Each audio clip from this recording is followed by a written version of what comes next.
ये कहानी है ताकत की, और उस ताकत के पीछे छिपे एक गहरे पछतावे की। ये कहानी है एक ऐसे बेटे की जिसने दुनिया में तो सब कुछ पा लिया, लेकिन अपनी जिंदगी की सबसे बड़ी हार का सामना करने के लिए उसे आखिरकार घर लौटना ही पड़ा। तो कहानी की शुरुआत होती है एक मामूली सी दिखने वाली सरकारी फाइल से। सोचिए, सिर्फ एक कागज का पन्ना, पर उस एक पन्ने ने एक कामयाब अफसर के दिल में दबे 10 साल पुराने दर्द को फिर से जिंदा कर दिया। तो चलिए कहानी के पहले हिस्से में चलते हैं, देखते हैं एक बहुत ही पावरफुल अफसर की दुनिया को, एक ऐसी दुनिया जहां बस एक नाम सब कुछ बदलने वाला था। इस कहानी में ना दो किरदार बिल्कुल आमने सामने हैं। एक तरफ है डीएम मोहन सिंह, जिले के सबसे ताकतवर अफसर, जिनके एक इशारे पर पूरा सिस्टम हिल जाता है। और दूसरी तरफ कस्तूरी देवी, जो अब बस एक सरकारी फाइल में दर्ज एक बेसहारा बूढ़ी औरत का नाम बनकर रह गई हैं। और बस यहीं पर कहानी पूरी तरह से घूम जाती है। जैसे ही डीएम मोहन सिंह की नज़र उस रिपोर्ट में लिखे नाम कस्तूरी देवी पर पड़ती है, मानो सब कुछ ठहर जाता है। उनका सारा कंट्रोल, सारा संयम सब टूट जाता है। हाथ कांपने लगते हैं और कलम हाथ से छूटकर नीचे गिर जाती है। सिर्फ एक नाम और 10 साल का भूला हुआ अतीत एक पल में आंखों के सामने आकर खड़ा हो गया। तो सवाल यह है कि आखिर उस एक नाम में ऐसा क्या था? इस सदमे के पीछे की कहानी क्या है? इसे समझने के लिए हमें 10 साल पीछे जाना होगा। मोहन का बचपन गरीबी और एक मां के बेहिसाब त्याग की कहानी है। पिता के गुजर जाने के बाद मां कस्तूरी देवी ने बस एक ही कसम खाई थी कि अपने बेटे मोहन को पढ़ा लिखाकर बहुत बड़ा आदमी बनाएंगी। और इस सपने के लिए उन्होंने क्या नहीं किया। खेतों में काम किया, ईंट के भट्टों पर मजदूरी की, घर घर जाकर सफाई की।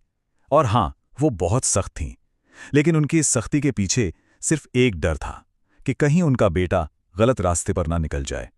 लेकिन यहीं से माँ और बेटे के रिश्ते में दरार पड़नी शुरू हो गई। मोहन को अपनी गरीबी से चिढ़ होने लगी थी, माँ की सख्ती उसे बंधन लगने लगी थी। और फिर वो रात आई। 16 साल का मोहन नशे की हालत में घर लौटा। माँ से जबरदस्त लड़ाई हुई और उसी रात वो चुपचाप घर छोड़कर चला गया, पीछे मुड़कर भी नहीं देखा। और फिर ठीक 10 साल बाद वही लड़का आज जिले का सबसे बड़ा ऑफिसर, डिस्ट्रिक्ट मजिस्ट्रेट था। तो चलिए अब वापस आज में लौटते हैं, उस सरकारी दफ्तर में जहां डीएम मोहन सिंह के अंदर एक तूफान मचा हुआ है। एक ऐसी उथल-पुथल जो उसे एक बहुत बड़े फैसले की तरफ ले जा रही है। उस रात मोहन एक पल के लिए भी सो नहीं पाया। जानते हैं क्यों? क्योंकि पहली बार उसे अपना वो आलीशान सरकारी बंगला जेल की तरह लग रहा था। सब कुछ बेमानी था। वो बड़ी कुर्सी, वो पावर, सब कुछ।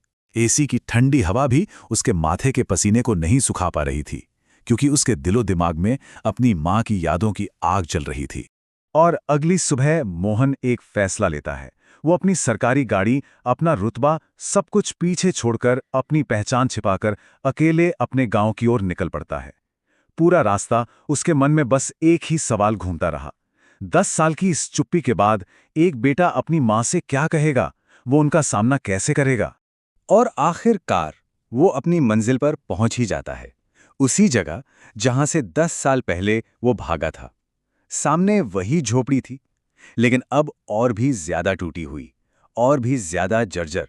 दीवारें जिनसे मिट्टी झड़ चुकी थी, एक दरवाजा जो आधा टूटा हुआ था।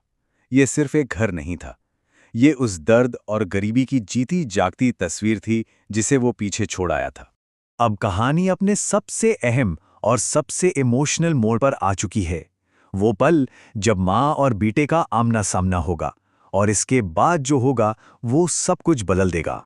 वो अपनी माँ को देखता है। वो बूढ़ी हो गई थी, कमजोर हो गई थी, लेकिन मोहन ने उन्हें पहचान लिया। पर माँ उसे नहीं पहचान पाई। वो एक अजनबी की तरह पानी मांगता है, और कस्तूरी देवी अपने कांपते हुए हाथों से उसे पानी का ग्लास थमा देती हैं। बस यही वो पल था। एक माँ की अपने अनजान बेटे के लिए ये ममता देखकर मोहन अंदर तक हिल गया, पूरी तरह से टूट गया। हिम्मत करके मोहन अपनी पहचान छिपाए हुए ही पूछता है कि क्या वो अपने बेटे को कभी माफ कर पाएंगी। इस पर कस्तूरी देवी ने जो जवाब दिया वो किसी भी पत्थर दिल को पिघला दे। उन्होंने कहा, बेटा, माँ का दिल अपने बच्चे के लिए कभी बंद नहीं होता। बस ये सुनना था और मोहन का सारा बांध टूट गया। वो अपनी माँ के पैरों में गिर पड़ा और रोते हुए अपनी पहचान बताई। और इसी एक पल में सब कुछ बदल गया। अब पछतावे की जगह एक्शन ने ले ली। मोहन ने पहली बार अपनी ताकत का सही इस्तेमाल किया। उसने फोन घुमाया और जिले के सभी बड़े अधिकारियों को फौरन गांव तलब किया। मौके पर ही सालों से अटकी हुई बुजुर्गों की पेंशन जारी हुई, राशन कार्ड बने, टूटे-फूटे घरों की जगह पक्के मकानों को मंजूरी मिली और दबंगों ने जो जमीनें हड़पी थीं, उनका सर्वे शुरू हुआ। मोहन ने साफ कह दिया कि अब किसी भी तरह का भ्रष्टाचार बर्दाश्त नहीं होगा, सीधी एफआईआर होगी। उसने उस दिन साबित कर दिया कि असली पावर कुर्सी में नहीं, बल्कि लोगों की सेवा करने में है। तो चलिए अब कहानी के आखिरी पड़ाव पर चलते हैं और समझने की कोशिश करते हैं कि इस पूरी कहानी का असली मतलब क्या है, इसका असली संदेश क्या है। उसकी कामयाबी को असली पहचान किसी मेडल या प्रमोशन ने नहीं, बल्कि उसकी माँ के शब्दों ने दी। जब उन्होंने मोहन को देखकर कहा, बेटा, आज तू बहुत बड़ा आदमी नहीं, आज तू एक अच्छा इंसान बन गया है। और यकीन मानिए, ये शब्द मोहन के लिए उसकी डीएम की कुर्सी से भी कहीं ज्यादा बड़े थे। तो असल में ये कहानी दो तरह की ताकतों के बारे में है। एक तरफ है कुर्सी की ताकत, जो सिर्फ अधिकार, फाइलों और ऑर्डर्स तक ही सिमटी हुई है, और दूसरी तरफ है इंसानियत की ताकत, जो माफी से, सेवा से और एक माँ के आशीर्वाद से मिलती है। और मोहन ने आखिरकार अपनी असली ताकत को पहचान लिया था। और मोहन के इस एक कदम का असर सिर्फ उसकी माँ तक नहीं रहा, उसने पूरे गांव की तस्वीर बदल दी। कस्तूरी दवी को उसी जमीन पर एक नया पक्का घर मिला। गांव के दूसरे बुजुर्गों को उनकी रुकी हुई पेंशन और मदद मिली। स्कूल में बच्चों की संख्या बढ़ गई, अस्पताल में दवाइयां पहुंच गईं। मतलब जो डर पहले लोगों के मन में सरकारी सिस्टम को लेकर था, वो अब भरोसे में बदल चुका था। एक बेटे का निजी पश्चाताप पूरे समुदाय के लिए एक वरदान साबित हुआ। तो ये कहानी जाते जाते हमें एक बहुत जरूरी सवाल के साथ छोड़ जाती है।